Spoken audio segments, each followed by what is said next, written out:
Assalamualaikum warahmatullahi wabarakatuh. Kembali lagi di podcast Lintas Batas Sosial Masyarakat BMKM UMY, episode ketiga edisi sosial. Bersama saya di sini, Alfaizi Dwi Putra Papetungan, sebagai host yang akan menemani menit-menit ke depan teman-teman.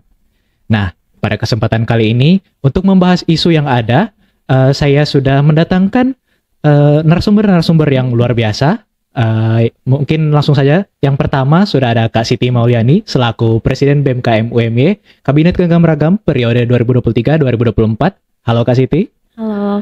Nah, kemudian ada narasumber yang kedua kita, yaitu Muhammad Raki Pratama selaku Menteri Sosial Masyarakat BMKM UMY Kabinet Genggam Ragam periode 2023-2024. Halo Mas Raki. Halo Mas Ai. Nah, sebelum kita lanjut ke topik pembahasan, mungkin sebagai sivitas akademik UMY mungkin sudah familiar dengan muka-muka narasumber kita ini. Namun alangkah baiknya mungkin kita perkenalan dulu ya. Mungkin mulai dari Kak Siti dulu. Silakan. Sebelumnya halo, perkenalkan nama aku Siti Mauliani, aku dari Fakultas Hukum angkatan 2020. Oke, mungkin itu aja karena identitas lain udah disebutkan sama Mas Ais ya. Iya. Oke. Lanjut ke narasumber kita Mas Raki. Oke, halo, perkenalkan nama saya Raki Pratama, saya mahasiswa Fakultas Hukum angkatan 2022. Iya. Baik. Mungkin langsung saja ya, mungkin sedikit intermezzo. Pada kesempatan kali ini kita akan membahas isu sosial terkait perempuan, ibu, dan juga anak. Nah, mungkin langsung saja aku mulai lempar pertanyaannya ya. Mungkin ke Kak Siti dulu nih sebagai presma kita dan juga sebagai penggiat isu gender dan feminis gitu. Nah, itu sudah bisa dibuktikan dan saya sendiri saksinya. Mungkin pertanyaan yang pertama gitu, isu-isu yang dikaitkan dengan perempuan dan yang menimpa sosok-sosok perempuan, termasuk juga ibu dalam konteks ini itu sedihnya sangat banyak gitu Kak. Nah, mulai dari kekerasan berbasis gender dan juga patriarkisme dan juga limitasi dalam perempuan itu dalam mengambil peran. Bagaimana menurut Kak Siti itu dalam dalam isu-isu tersebut gitu, yang masih eksis sampai sekarang? Kalau kita ngomongin masalah perempuan ya, sebenarnya itu tidak pernah terlepas dari gimana tatanan sosial masyarakat Indonesia hari ini. Apa yang kemudian menjadi permasalahan dari timbulnya permasalahan perempuan, kita semua tahu ada satu budaya yang kerap kali itu sangat sering didengar dalam masyarakat, yaitu budaya patriarki. Itu yang kemudian menjadi akar dari permasalahan perempuan yang ada di sosial masyarakat hari ini. Nah, kalau tadi kata Masnya, ada kekerasan berbasis gender, ada kekerasan seksual, ada hal-hal lain, permasalahan perempuan lain, yaitu beban kerja ganda, limitasi perempuan dalam mengambil peran, itu permasalahan yang cukup kompleks gitu, yang mungkin dialami oleh perempuan yang sekarang ada di dalam masyarakat. Nah, untuk kita melihat permasalahan seperti ini, sebenarnya banyak banget perspektif yang mungkin bisa kita bawa. Yang pertama, saya sendiri tentu perspektif saya sebagai perempuan, dan yang kedua perspektif saya sebagai masyarakat. Nah, kalau bicara tentang budaya patriarki itu seperti hal yang sudah tertanam, yang sudah terkonstruksi sejak lama di dalam masyarakat Indonesia. Dari sejak zaman dahulu pun sampai sekarang, walaupun sekarang mungkin orang-orang sudah mulai mengikis secara perlahan terkait dari budaya patriarki itu. Tetapi permasalahan tertentu tetap menjadi masalah. Kenapa? Karena kalau kita lihat sekarang, apakah kekerasan seksual menurun tiap tahun? Enggak. Kalau kita melihat data dari Komnas Perempuan, percakapan tahunan kekerasan perempuan di tahun 2023, kekerasan berbasis gender itu malah meningkat. Entah itu KDRT, kekerasan dalam hubungan pacaran, atau kekerasan seksual, atau mungkin berbagai macam bentuk-bentuk kekerasan berbasis gender yang lain. Nah, itu meningkat per tahunnya. Sedangkan kita menyepakati pada bahwasannya kita menganggap budaya patriarki ini orang-orang sudah aware gitu sama budaya-budaya ini, yang kemudian orang-orang menganggap budaya patriarki ini cukup mendiskriminasi. Tapi kenapa sih masih banyak persoalan-persoalan, bahkan kasus-kasus dan isu-isu yang kemudian berkembang dalam masyarakat. Nah, pun ketika tadi kita sangkut pautkan sama seorang perempuan sebagai ibu, kalau kita melihat permasalahan sekarang akhir-akhir ini kan baru disahkan tuh undang-undang terkait cuti ibu hamil. Itu undang-undang, aku lupa, undang-undang nomor 4 kalau nggak salah tahun 2024. Dan itu kan salah satu bentuk bahwasanya pemerintah memenuhi hak perempuan, yaitu dengan memberikan hak cuti ibu hamil selama 6 bulan. Tapi nanti kita bakal bahas lagi, apa sih yang kemudian menjadi problem. Nah, itu yang kemudian menjadi, aku rasa menjadi persoalan juga, bahwasanya ketika perempuan menjadi ibu pun, ibu itu kan peran yang orang-orang lekatkan pada perempuan. Masih banyak hal-hal yang kemudian dirasakan oleh perempuan itu, dan itu rasanya unfair gitu. Banyak banget ketimpangan-ketimpangan, banyak banget mungkin bentuk ketidakadilan yang dialami perempuan, entah dia sebagai pekerja, pemimpin, ibu, atau apapun peran yang kemudian perempuan dapatkan. Sehingga emang isu-isu perempuan hari ini perlu banget untuk dibahas. Kenapa? Karena per tahunnya selalu berkembang isu perempuan itu. Mungkin itu sih, Mas. Oke. Miris sekali ya mendengar bahwasannya isu-isu tersebut itu masih tetap eksis pada zaman sekarang, walaupun kita sudah hidup di masa yang informasinya itu mengalir sangat cepat penyebarannya begitu. Nah, mungkin kita tadi ngomongin soal perempuan dan ibu, mungkin kita geser sedikit nih ke statanya itu ke anak gitu. Mas Raki sebagai orang yang menjadi penggiat dalam isu anak gitu, dan juga anggota forum anak, banyak sekali isu-isu yang menimpa anak, khususnya pada zaman sekarang gitu, terutama lingkungan tumbuh kembang anak begitu. Bahwasanya kita sudah masuk ke zaman modern, anak-anak sudah bisa dibebaskan untuk menggunakan gadget. Nah, menurut Mas Raki itu tanggapannya kayak gimana sih gitu? Ya, begini. Kalau masalah lingkungan sekitar anak, memang yang paling perlu diantisipasi itu penyalahgunaan yang dilakukan oleh anak melalui gadget ini, karena anak-anak bisa dengan mudah mengakses hal-hal yang sensitif. Nah, ini peran pemerintah juga seharusnya bisa lebih maksimal dalam melakukan blokir terhadap situs-situs yang bermuatan-muatan vulgar dan pornografi dan sebagainya. Karena kalau kita buka di Facebook, di Instagram, media sosial lainnya pun, apalagi di Twitter, itu sarang ya, ya kan. Jadi apa yang bisa dilakukan pemerintah ini? Bagaimana masalah pornografi ini serius ditangani oleh pemerintah? Berbicara soal lingkungan, memang lingkungan ini menjadi salah satu faktor yang utama membentuk pola pikir, pola anak. Kalau lingkungannya support, ya maka anak akan tumbuh dengan positif. Tapi kalau lingkungan di sekitar anak itu isinya makian, celaan, tidak pernah memuji anak, tidak pernah memberikan apresiasi kepada anak, ya maka anak akan tumbuh berdasarkan apa yang dialami. Itu seperti itu. Nah, banyak permasalahan isu-isu anak sebenarnya di Indonesia ini. Mulai dari pekerjaan anak bekerja dengan pekerja anak itu beda. Kalau dalam Kementerian PPPA itu ada 2 kategori, anak yang bekerja dan pekerja anak. Anak yang bekerja ini kalau kebalik coba nanti dikoreksi.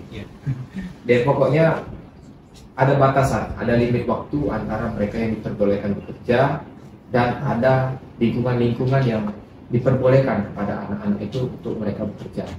Tapi selama ini kita banyak melihat anak-anak yang bekerja di jalan itu sudah melebihi waktunya. Mereka itu kalau dalam seminggu itu paling 1 hari ada cuma 2 jam kalau di dalam yang diatur oleh undang-undang masalah jam kerja mereka. Tapi yang kita lihat ini mirisnya di jalan, kita melihat anak-anak jadi manusia silver, anak-anak minta-minta, anak-anak yang digendong dibawa untuk minta-minta, itu direnggut semua hak-hak mereka. Itu ada 10 hak anak yang diatur dalam undang-undang nomor 23 tahun 2002 tentang perlindungan anak. Hak untuk mendapatkan pendidikan, hak mendapatkan kesehatan, kasih sayang dan sebagainya. Kalau berdasarkan konvensi hak anak yang disepakati oleh United Nations, dibuat oleh UNICEF, hak anak itu secara universal, mereka berhak untuk hidup, berhak mendapat kasih sayang dan juga partisipasi anak. Makanya setiap pengambilan keputusan oleh pemerintah itu harus melibatkan anak-anak dan harus memperhatikan apa-apa yang dibutuhkan oleh anak-anak. Gitu. Baik, saya sangat setuju dengan statement Mas Raki tadi bahwasannya peran anak dan juga eksistensi anak itu sangat krusial, bukan hanya sebagai masa depan namun juga sebagai penentu arah kita nanti di masa depan. Nah, mungkin balik lagi ini ke isu perempuan tadi, kita masuk ke konteks ibu begitu. Dalam konteks kesenjangan gender begitu, kita juga sering mendengar isu-isu tentang ketidakadilan dalam ruang lingkup kerja, terutama kepada perempuan. Nah, seperti hal-hal upah yang mungkin tidak seadil gender yang lain, dalam konteks ini laki-laki ya begitu, tidak ada yang lain. Kemudian pemberian jabatan dan juga kesempatan kepada perempuan yang belum bisa dikatakan seimbang begitu. Menurut Kak Siti itu gimana? Dan mungkin tadi sempat menyinggung tentang undang-undang yang membahas tentang lingkungan kerja seorang ibu, itu mungkin bisa dicuit lagi sekali begitu.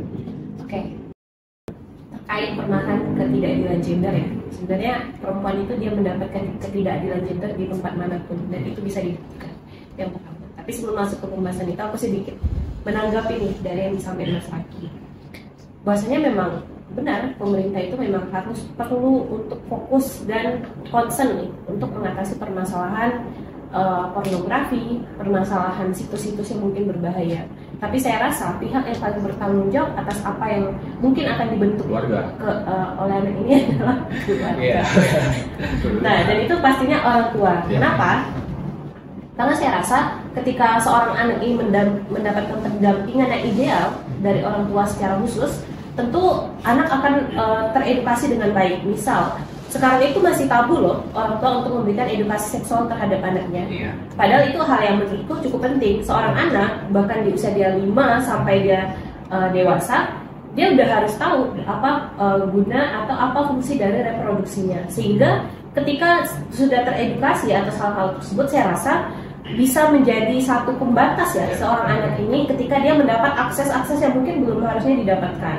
Nah, sehingga pendampingan serta edukasi itu adalah wadah pertama dan saluran pertama itu ya orang tua gitu. Jadi sebelum menjadi orang tua, aku rasa yang paling perlu disiapkan adalah dirinya sendiri untuk menjadi orang tua. Karena saya rasa tanggung jawab orang tua itu bukan hanya selama dia memiliki anak dan diberi makan aja, tapi bagaimana dia membentuk anak tersebut. Dan saya rasa ya memang benar gitu, bahwasanya memang orang tua yang kemudian menjadi sosok pertama ya yang akan memberikan akses atau informasi terhadap anak sebelum dia mendapatkan akses atau informasi melalui media sosial atau lingkungan luar gitu. Jadi concern kita harus di situ, bahwasanya memang orang tua harus juga siap ketika dia udah memilih sebagai orang tua. Nah, kasus-kasus yang mungkin ada adalah bentuk ketidaksiapan orang tua. Itu yang aku sepakati. Kenapa? Kalau kita lihat banyak banget orang yang kemudian mau punya anak tapi nggak tahu nih, ya belum siap, entah itu secara mental, finansial, entah itu secara dia udah well educated atau belum gitu untuk bisa mendidik anaknya dan lain sebagainya. Mungkin itu sedikit tanggapan terkait statement anak tadi. Nah, kita balik ke permasalahan ketidakadilan yang kemudian dialami seorang perempuan, bahkan ketika ia menjadi seorang ibu. Yeah. Nah, kalau tadi itu aku menyebutin terkait Undang-Undang Nomor 4 Tahun 2024 tentang kesejahteraan ibu dan anak. Jadi itu undang-undang yang mungkin baru aja disahkan. Itu sebelumnya jadi RUU terkait memberikan cuti 6 bulan terhadap ibu hamil dan sampai dia melahirkan. Nah, tetapi itu kemudian menjadi suatu pembahasan lagi. Nah, kalau sebelum kita bahas ke undang-undang tersebut ya, kita bahas terkait ketidakadilan apa aja sih yang kemudian dialami perempuan bahkan ketika dia menjadi seorang ibu. Kalau misalnya kita lihat, kadang banyak banget beban ganda yang kemudian diemban sama perempuan. Yang pertama, dia harus menjadi seorang ibu, tapi dia harus menjadi istri yang cantik. Atau dia harus menjadi seorang ibu, tapi dia harus menjadi pekerja yang menafkahi keluarganya. Atau dia menjadi seorang ibu, tapi dia juga harus menjadi sosok-sosok lain di luar sana gitu. Sedangkan bahkan ketika mengemban beban ganda pun, seorang perempuan atau seorang yang telah menjadi ibu akan mendapatkan banyak diskriminasi. Kalau kita bahas konteksnya dalam ranah pekerjaan ya, kalau kita lihat tadi undang-undang KIA itu memberikan cuti 6 bulan terhadap ibu yang melahirkan, ibu hamil. Sedangkan kalau kita lihat apa sih akibat hukum ketika perusahaan itu tidak memenuhi hal tersebut? Itu kan kalau kita lihat dari undang-undang KIA itu belum ada. Nah, gimana sih kemudian permasalahan-permasalahan perempuan ini bisa teratasi? Itu menjadi hal yang kompleks gitu.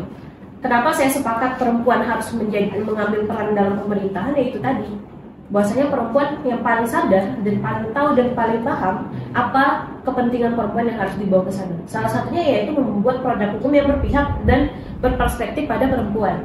Kalau kita lihat kan, banyak banget aturan-aturan atau undang-undang yang kemudian saya rasa masih cukup patriarki dan masih cukup berpihak pada salah satu gender aja.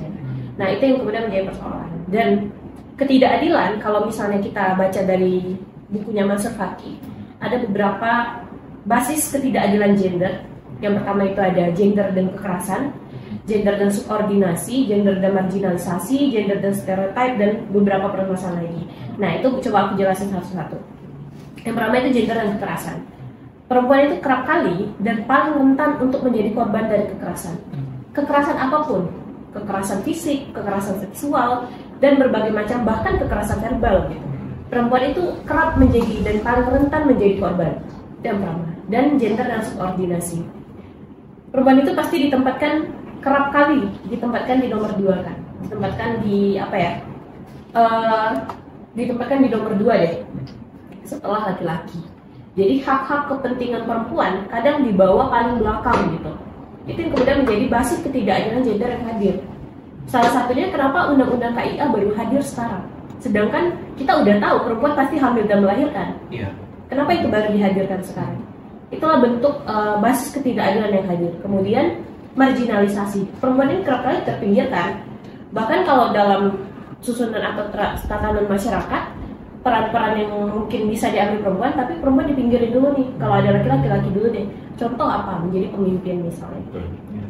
Tuh. Nah, kemudian banyak lagi tuh permasalahan-permasalahan berbasis gender, dan kayak salah satunya tadi juga aku sebutin gender dan stereotype. Bahwasanya perempuan itu ketika dia berdiri sebagai perempuan, di belakangnya itu banyak banget stigma yang dihadirkan.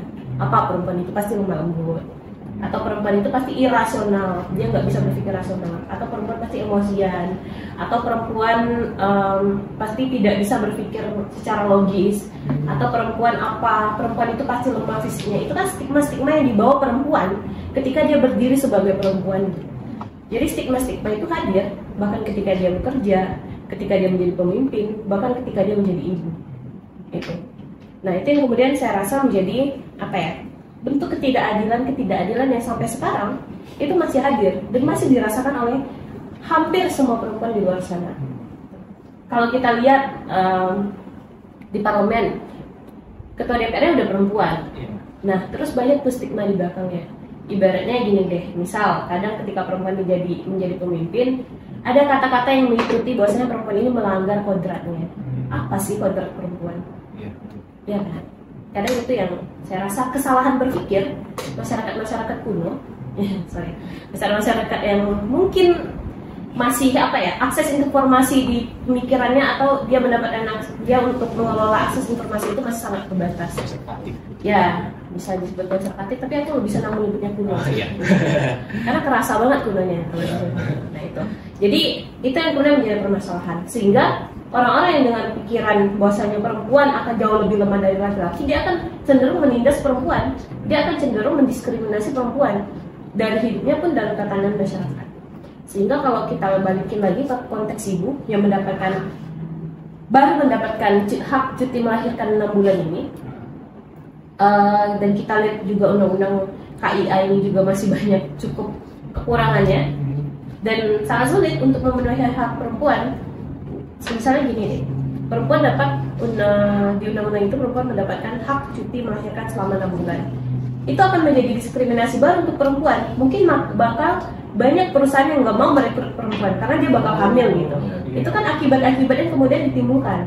Karena tidak ada akibat hukum di undang-undang tersebut apabila perusahaan melanggarnya. Itu. Dan tidak ada kepastian apakah ketika perempuan mendapatkan cuti itu perusahaan harus memberikan tempat atau posisinya lagi sebagai pekerja gitu.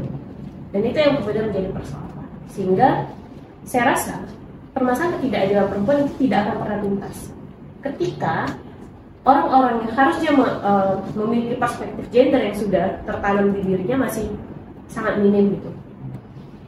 Sekarang orang-orang yang fokus pada isu gender berapa banyak sih? Dikit gitu. Dan orang-orang yang mau sadar, bukan nggak bisa sadar ya, tapi dia mau atau nggak mau aja. Kadang orang-orang ketika bahas gender ada yang agak fobia. Kenapa? Karena dia bilang, oh aku patriarki, aku nggak menerima konsep gender, aku nggak menerima konsep kesetaraan. Itu orang-orang yang merasa ya udah, dia akan dengan pikirannya sendiri, dia akan merasa benar, tapi di pikirannya sendiri, ya seperti itu yang akan terjadi. Sehingga permasalahan-permasalahan perempuan ini mau dibahas sebanyak apapun, mungkin akan menimbulkan kesadaran-kesadaran baru. Tapi aku rasa ketika itu memang belum masif atau belum efektif, itu akan hanya menjadi pembenar lagi untuk orang-orang yang berpikir bahwasanya dia sepakat dengan konsep patriarki. Bahwasanya aku juga sepakat bahwasanya konsep patriarki itu kita semua harus sepakat, itu harus dikikis perlahan-perlahan. Aku tahu mengikis budaya itu sangat sulit, tapi ketika kita semua sadar itu harus dikikis perlahan-perlahan, ya itu pasti bisa. Tapi ketika tidak semua orang mau dan sadar, ya itu akan menjadi kesulitan terbesar gitu untuk kita bagaimana mengatasi permasalahan atau isu perempuan hari ini. Ini sih. Ya, sangat sedih ya mendengar bahwasannya isu-isu tersebut masih eksis dan juga bahwasannya banyak sekali stigma dan stereotip yang dilemparkan kepada sosok perempuan yang kemudian menjadi dasar untuk masalah-masalah tersebut bisa termanifestasi begitu. Nah, mungkin selanjutnya nih, mungkin lebih ke general yang mencakup topik keseluruhan, bahwasanya kita sudah di masa globalisasi, masa informasi, yang mana informasi itu penyebarannya sangat luas, dan juga saya rasa bahwasanya edukasi-edukasi untuk mengikis isu-isu yang terjadi kepada perempuan, kepada ibu, kepada anak itu sudah sangat tersebar. Namun kenapa ya? Maksudnya isu-isu ini masih kerap terjadi begitu, masih banyak muncul-muncul di timeline berita begitu. Mungkin mulai dari Mas Raki dulu.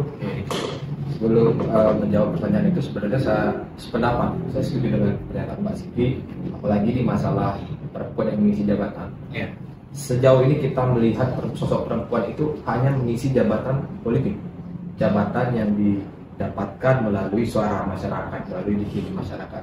Tapi coba kita lihat, perempuan yang menduduki jabatan struktural itu berapa banyak, baik di militer ataupun di dunia birokrasi. Mungkin di dunia birokrasi sudah banyak perempuan yang jadi sekda, jadi kepala dinas, jadi kabit, kabak. Tapi di dunia militer berapa banyak perempuan yang menjadi jenderal, baik di tentara maupun di kepolisian. Nah, ini stigma. Jarang saya mendengar sosok Kapolda seorang perempuan, Pangdam seorang perempuan, ataupun kepala staf angkatan darat, laut, ya, dari sosok seorang perempuan. Maka ini seolah-olah memberikan asumsi bahwasannya perempuan ini tidak layak di dunia militer. Nah, kedepannya ini menjadi perhatian. Siapa tahu nanti hadir sosok jenderal dari kalangan seorang perempuan. Dari pahlawan kita siapa di Aceh, di tanah Batak itu juga kan ada yang terkenal, itu kan menunjukkan kegigihan seorang perempuan, sama-sama ikut angkat senjata. Jadi tidak ada pembatas antara perempuan dan laki-laki di dunia militer, dunia lain sebagainya. Nah, ke permasalahan selanjutnya, ke isu-isu yang masih tetap eksis sampai sekarang. Sebenarnya menurut saya ini kurang pemahaman, kurang pengertian, dan kurang orang-orang zaman sekarang, apalagi anak-anak, kurang menerima. Jadi orang-orang zaman sekarang ini kalau dinasihatin ya lewat aja begitu. Ya saya sebenarnya tadi lupa, memang keluarga itu sosok lembaga yang pertama dan paling utama dalam memaksimalkan tumbuh kembang anak, dalam mengarahkan anak, dalam mengajarkan anak, dalam memberikan ilmu, petuah, lain sebagainya.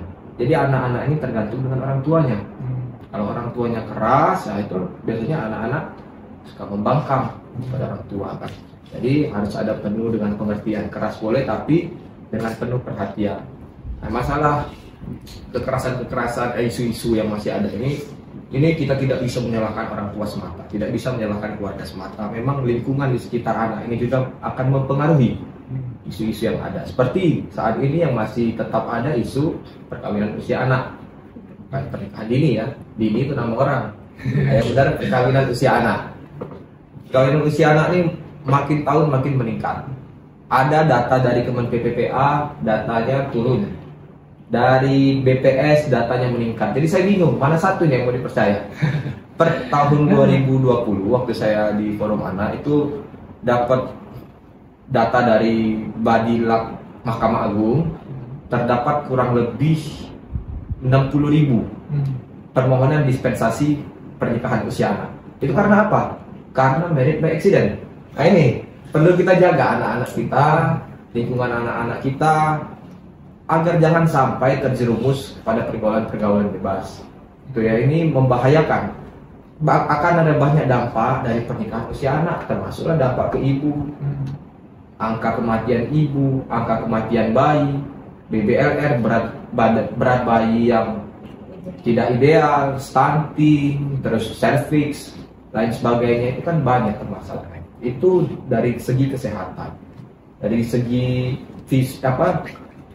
mentalnya keluarga yang belum siap itu ya cenderung nanti di tengah jalan bubar. Inilah kasihan dengan anak-anak ini. Angka perceraian tinggi, KDRT, risiko KDRT itu sangat berisiko kalau keluarga itu antara suami dan istri memang belum siap. Jadi makanya kita harus dibentengi dengan iman, takwa, gitu ya, dengan dengan apa ajaran-ajaran dari keluarga, agar anak-anak ini tidak terjerumus ke pergaulan-pergaulan bebas. Mungkin gitu ya. Mungkin membahas isu-isu ini sangat luas dan mungkin tidak akan habis begitu pembahasannya. Namun karena batasan durasi begitu, mungkin langsung saja ke ujung. Ya, mungkin dari Mbak Siti atau Mas Raki ada pesan-pesan untuk penonton di rumah gitu terkait isu-isu ini. Oke. Mungkin ini dari akhir ya? Iya. Karena dari akhir sebenarnya kalau kita membahas isu-isu ini benar nggak ada ujungnya, dan itu sangat banyak. Kalau tadi Mas Raki sebut itu hanya sebagian kecil dari permasalahan-permasalahan. Nah, yang kemudian mungkin perlu menjadi refleksi bersama ya, kira-kira kenapa sih semakin tahun semakin meningkat permasalahan atau isu-isu ini, sedangkan harapan kita bersama saya yakin pasti isu ini adalah isu yang kemudian semakin turun dan semakin menipis, tetapi faktanya di lapangan setiap tahun itu meningkat. Hal ini mungkin karena apa? Karena ada permasalahan yang sudah terstruktur di dalam masyarakat gitu. Dan jadi balik lagi, hal yang paling sulit dilakukan adalah kesadaran dan penyadaran. Kenapa? Ketika hal itu sebenarnya sudah ada dan sudah dari awal dilakukan, kesadaran terkait parenting, kesadaran terkait bagaimana mengelola satu hubungan dalam keluarga, atau kesadaran bagaimana kita sadar bahwasanya tidak boleh ada ketidakadilan atau diskriminasi, dan kesadaran-kesadaran tersebut. Nah, sehingga yang kemudian menjadi persoalan atau permasalahan adalah hal-hal tersebut yang masih langgeng dalam masyarakat, sehingga itulah yang kemudian melanggengkan juga dari kasus atau isu permasalahan tersebut. Nah, dari hal tersebut saya rasa yang kemudian menjadi refleksi bersama adalah Kovadisi kedepannya bakal seperti apa. Kita tuh mau kehidupan kita itu seperti apa. Karena saya rasa kesadaran paling awal adalah kesadaran dari diri kita sendiri.